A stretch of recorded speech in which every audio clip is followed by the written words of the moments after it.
잠에서 깨어 하루 일정을 확인하고 필요한 정보를 찾고 대화까지 나누는 시대. AI는 어느새 우리의 삶 깊숙이 들어왔습니다. 기업들 역시 AI를 도입하며 업무 효율과 정확성, 생산성 향상을 꾀하고 있습니다.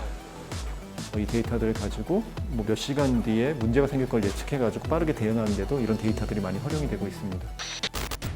하지만 변화의 이면엔 그림자도 존재합니다. 기술이 일자리를 대체하면서 삶의 터전을 잃는 이들도 생겨나고 있습니다. 딱 그 수치만 보고서 콜이 줄었네. 인원이면 이 정도 인원이 없어도 되겠네. 개인정보 침해와 딥페이크 등 기술 악용에 따른 부작용도 심각한 사회 문제로 대두되고 있습니다. 이미 시작된 AI 시대. 이제는 어떻게 공존할지를 고민할 때입니다. 오늘의 팩트체커 윤성훈 기자와 함께합니다.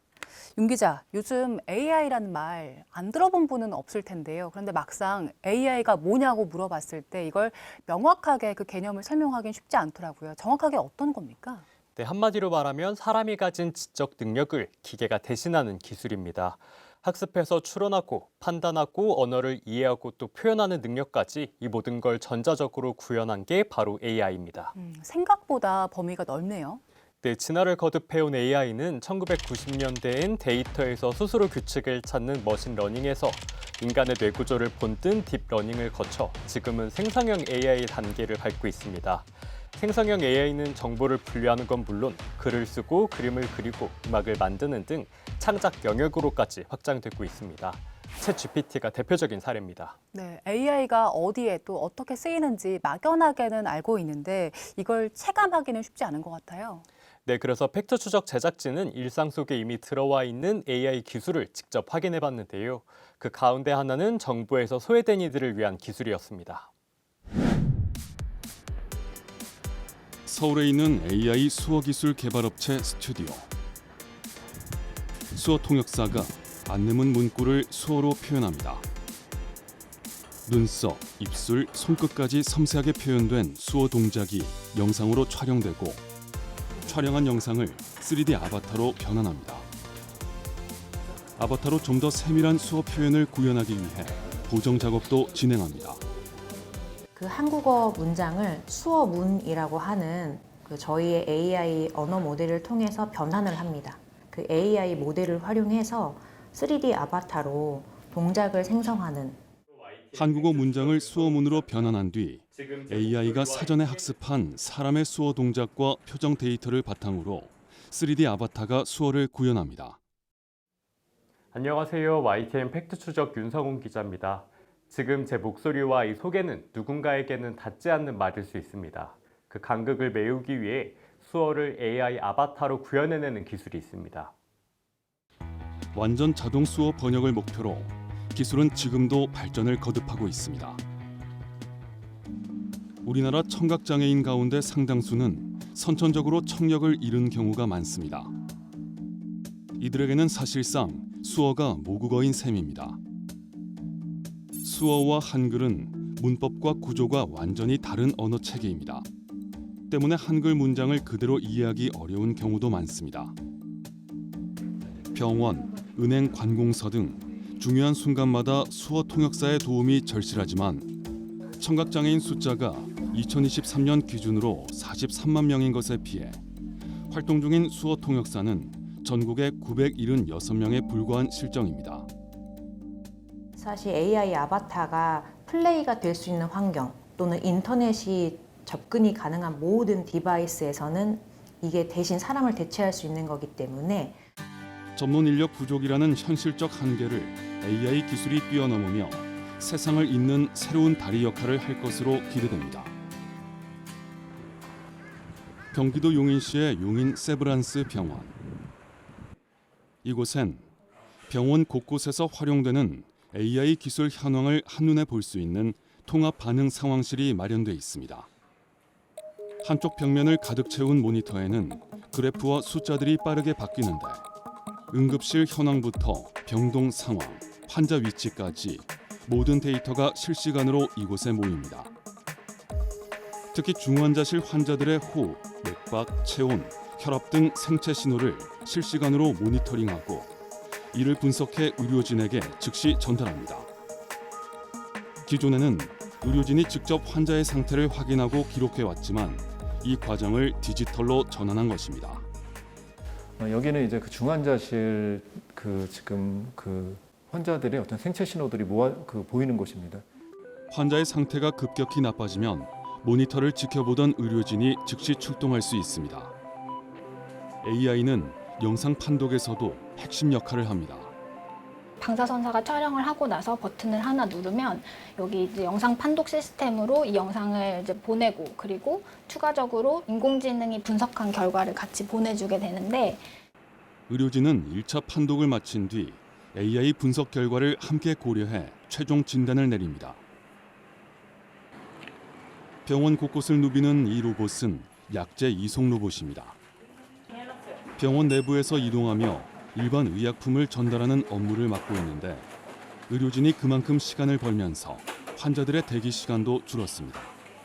이제 병원에서 의료진은 조금 더 이제 환자에게 집중할 수 있는 시간을 더 많이 확보를 할 수가 있고 이런 여러 가지 AI 솔루션의 도입으로 인해 가지고 그런 좀 환경을 조성하는 데 기여가 됐다고 생각을 하고 있습니다. 이처럼 AI는 단순한 도우미를 넘어 의료, 제약, 제조업 전반에 깊숙이 스며들고 있습니다. 네, 이렇게 AI 기술이 의료 현장까지 깊숙이 들어와 있는데요. 일반 기업들도 AI 기술을 더 적극적으로 도입하고 있다고요? 네, 대한상공회의소가 지난해 8월 발표한 조사 결과를 보면 국내 500개 기업 가운데 30.6%가 실제로 AI 기술을 업무에 도입하고 있는 것으로 나타났습니다. 활용 분야도 다양했습니다. 스마트팜 기술부터 법률 계약서 검토, 제조업 현장의 자동화 로봇까지 폭넓게 활용되고 있었습니다. 특히 품질 관리와 생산성 향상, 업무 자동화 등을 통해 기업들의 경쟁력 강화에도 기여하고 있다는 평가입니다. 기업 입장에서 봤을 때 효율성이나 비용 절감 효과가 상당할 것 같은데요? 맞습니다. AI 기술을 활용하고 있다고 답한 기업들은 시간 단축과 비용 절감, 생산성 향상 등을 주요 성과로 꼽았습니다. 전문가들은 민간 기업들의 적극적인 AI 도입이 우리나라 전체 산업의 기술 생태계 발전에도 긍정적인 영향을 미칠 것으로 전망했는데요. 하지만 AI 기술이 사회 곳곳에 빠르게 스며들수록 이면에 생겨나는 부작용도 무시할 수 없는 상황입니다. 지난 6월 민주노총 대전지역 본부에서 콜센터 노동자들이 모였습니다. AI 도입으로 인해 생긴 고용 축소 문제를 논의하기 위한 자리. 몇 해 전부터 기업들은 음성인식 프로그램인 STT를 활용해 상담 내용을 학습한 뒤 AI 상담 서비스로 전환하는 작업을 진행하고 있습니다. 문제는 이로 인해 콜센터 상담사들의 일자리가 위협받고 있다는 겁니다. AI를 도입하고 콜 수가 줄었다는 이유로 콜센터에만 해고를 했던 거라서 실제 지난 2023년 한은행은 AI 상담이 증가하자 콜센터 업무 감소를 이유로 직원들의 계약을 해지하겠다고 발표했습니다. 하지만 직원들의 거센 반발과 사회적 논란이 일자 은행 측은 결국 전원 고용 승계를 결정했습니다. 다만 이 과정에서 회사를 그만둔 이들도 있었습니다. 그러니까 제가 해고가 됐다가 다시 다른 회사의 직원이 된대요. 저랑 아무 상관없이 결정이 된 거예요. 그게 사람 목숨 갖고 장난치는 것 같고 기분이 그렇더라고요. 결국 홍 씨는 요양보호사로 전업했습니다. AI가 할 수 없는 일이니까 부축을 하거나 화장실 가서 뭐 뒤처리 해주거나 할 수는 없으니까. AI가 상담 일부 업무를 대체하고 있는 것은 사실입니다. 하지만 남은 근로자들의 노동 환경이 나아졌다고 보긴 어렵습니다. 퇴사자들의 공백은 신규 채용 없이 기존 인력이 감당하고 업무 강도는 더욱 높아졌습니다. 저희가 이제 365 이사 근무다 보니까 주말, 야간, 철야 이렇게 다 뭐 자연 퇴사하시는 분들 그 빈자리 메꾸지 않고 오히려 없는 AI 기술 도입은 단순한 기술 발전을 넘어 고용 구조 전반에 영향을 미치고 있습니다. 산업연구원이 지난해 발표한 자료에 따르면 AI로 대체될 것으로 전망되는 일자리는 327만 개. 전체 일자리의 13.1%를 차지합니다. AI 산업이 새 일자리를 만들어내기도 하지만 문제는 기존 일자리로 생계를 의존하던 사람들이 그 자리를 맡기는 쉽지 않다는 점입니다. AI 기술의 발전만큼 달라질 일터에 대한 사회적 안전망도 함께 마련돼야 할 시점입니다. 네, 일자리를 잃은 분들의 이야기를 들어봤는데요. AI 기술 발전의 명과 암이 더 체감이 되는 것 같습니다. 이제는 부작용에 대한 대비도 필요할 것 같은데요. 맞습니다. 아직 AI 기술 개발로 발생하는 일자리 감소에 대해 구체적인 대응책이 논의되지는 않는 실정입니다. 내년 1월부터 인공지능 기본법이 시행되지만 산업 육성에 초점이 맞춰져 있을 뿐 고용 충격에 대한 장치는 미비한 상황입니다.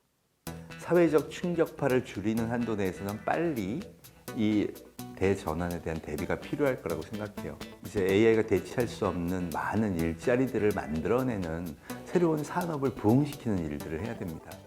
AI 기술의 어두운 단면은 여기서 그치지 않습니다. 적용 범위가 넓은 만큼 새로운 문제들도 드러나고 있는데요.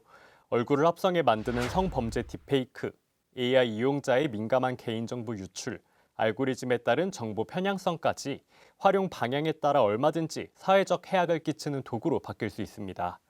또 생성형 AI를 통해 누구나 쉽게 이미지, 영상, 글 같은 창작물을 만들어낼 수 있는데요. 저작권 보호나 책임 소재 문제를 가리기 위한 제도 마련 필요성도 커지고 있습니다.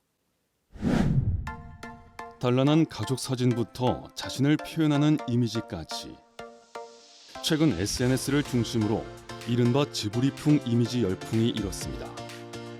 대화형 인공지능, 챗GPT 기반의 이미지 생성 서비스가 그 중심에 있었습니다. 지난 4월 국내 기준 월간 활성 이용자 수는 1,000만 명을 돌파했고 전 세계적으로도 이용자가 5억 명을 넘어설 정도로 반응은 폭발적이었습니다. 챗GPT 개발사 오픈AI의 CEO는 그래픽 처리 장치가 녹아내릴 정도라며 열풍의 속도를 언급하기도 했습니다. 하지만 이런 열풍 뒤엔 우려의 목소리도 존재합니다. 팩트 추적 제작진은 한 애니메이션 스튜디오를 찾아 생성형 AI가 불러온 문제를 들어볼 수 있었습니다. 완벽하게 어떤 역할을 대체하는 건 좀 어렵거든요.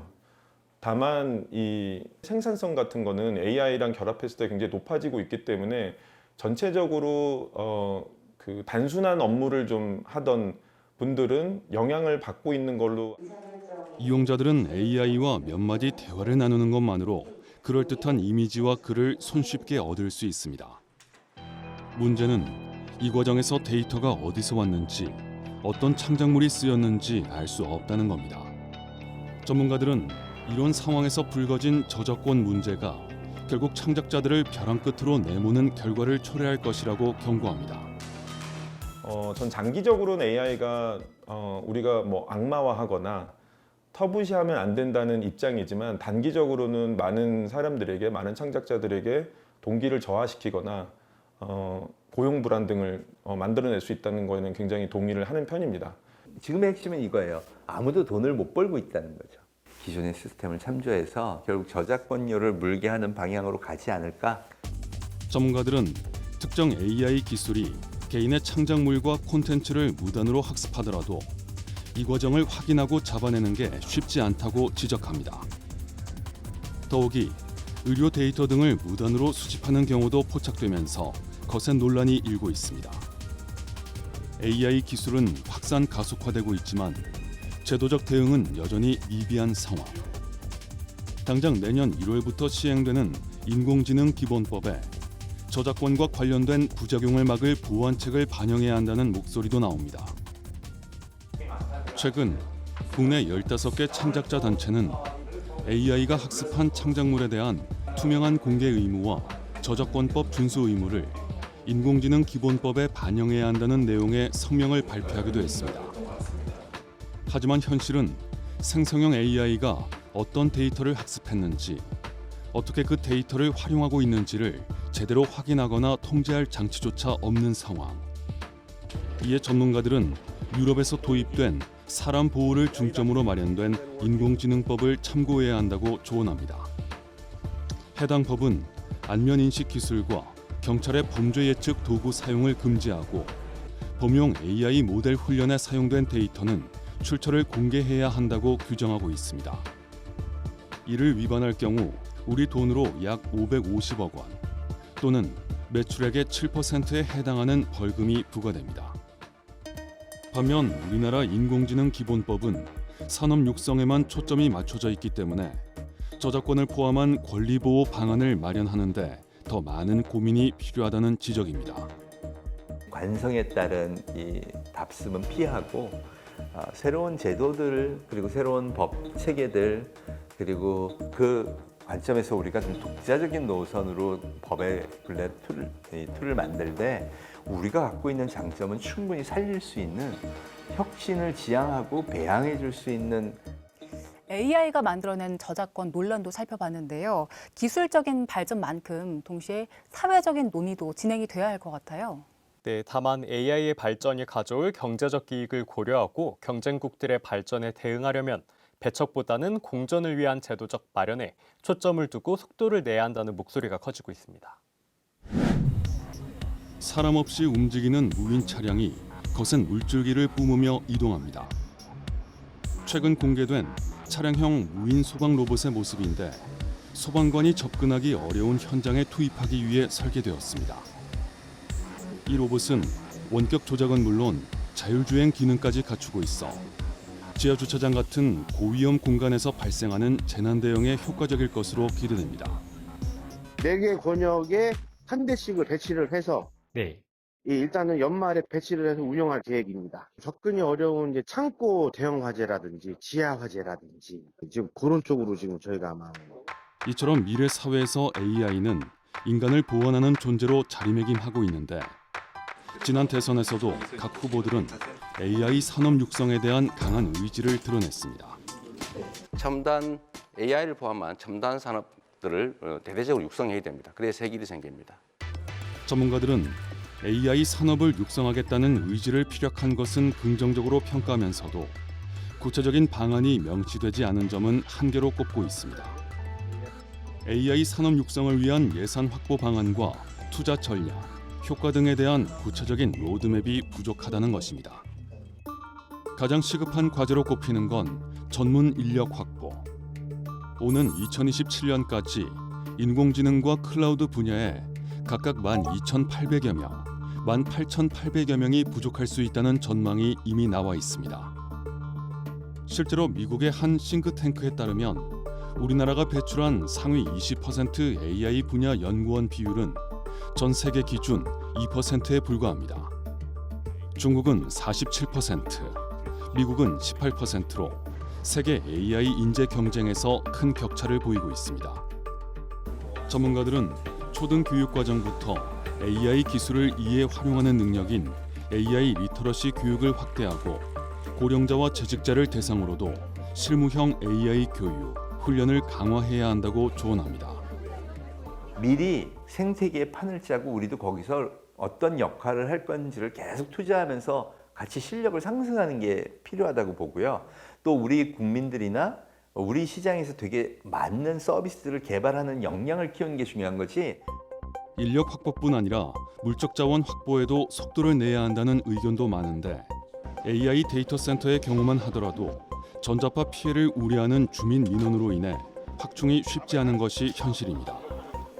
또한 AI 개발과 운영에 필수적인 그래픽 처리 장치인 GPU를 확보하는 것이 급선무로 떠오르고 있습니다. 이에 따라 정부는 연내까지 GPU 10,000장을 추가 확보하기로 했는데 전문가들은 주요국들과의 경쟁에 밀리지 않기 위해 현장이 요구하는 정책을 즉각적으로 시행해야 한다고 지적합니다.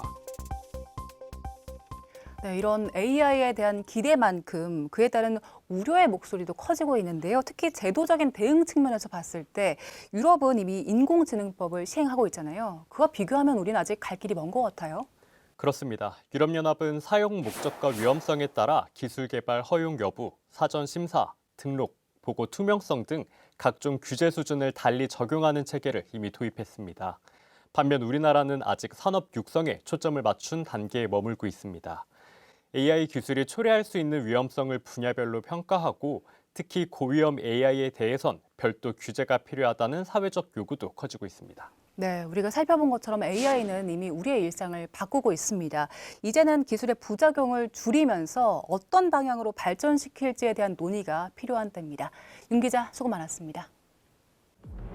오늘 팩트추적은 여기까지입니다. 저희는 다음 주에도 현상 이면에 숨겨진 사실을 쫓아 시청자 여러분 목소리에 귀 기울이겠습니다. 함께해 주신 여러분 고맙습니다.